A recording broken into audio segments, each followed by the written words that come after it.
Chers voyageurs du soir, vous avez un message. Venez le découvrir à la bibliothèque Le Jardin des Mots à Ceuzet.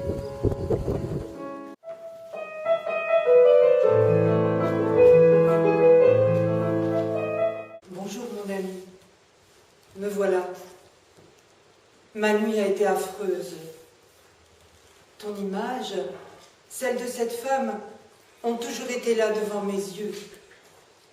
Je te voyais, je t'entendais, je te parlais, cher et cruel ami. Et 20 fois je me suis réveillée le front couvert de sueur et dans une anxiété que je voudrais pouvoir te peindre.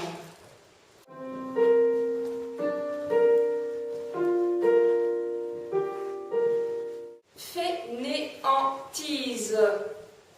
Je pourrais crever ici avant que vous m'envoyiez quoi que ce soit à lire. Je devrais courir directement chez Brentanos. Et c'est ce que je ferais si tout ce que je recherche n'était pas épuisé. Vous pouvez ajouter les vies de Walton à la liste des livres que vous ne m'envoyez pas. C'est contraire à mes principes d'acheter un livre sans l'avoir lu. Sloth. I could rot over here before you'd send me anything to read. I ought to run down straight to Brentano's, which I would if anything I wanted was in print. You may add Walton's Lives to the list of books you aren't sending me. It's against my principles to buy a book I haven't read.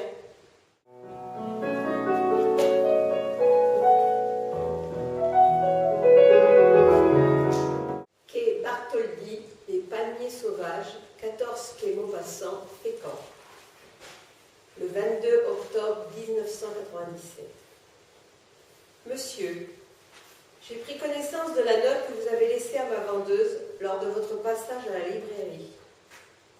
J'aurais préféré vous rencontrer, mais j'étais ce jour-là à Paris, occupée à prendre livraison des commandes de mes clients au comptoir des éditeurs. Si j'ai bien compris, vous recherchez des éditions anciennes, si possible numérotées, et vous comptez sur moi pour vous les procurer.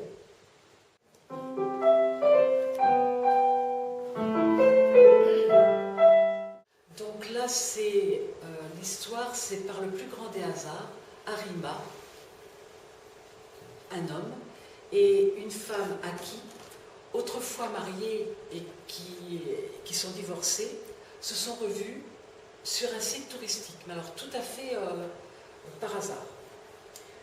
Et c'est Aki qui, stupéfaite de cette rencontre, qui était vraiment improbable, c'est au bout de quelques jours a envie d'écrire à Arima. À son tour, Arima hésite longtemps avant de lui répondre.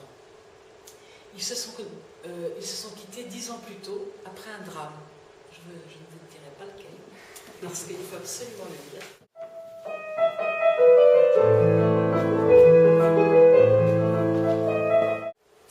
Alors, Quand souffle le vent du Nord met en scène deux personnes qui sont Emma Rotner et Léo Like.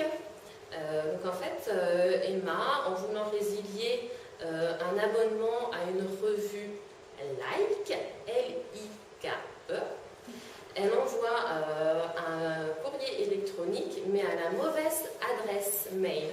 Et donc en fait, le destinataire qui reçoit ce message est un certain inconnu appelé Léo Like, mais L-E-I-K-E.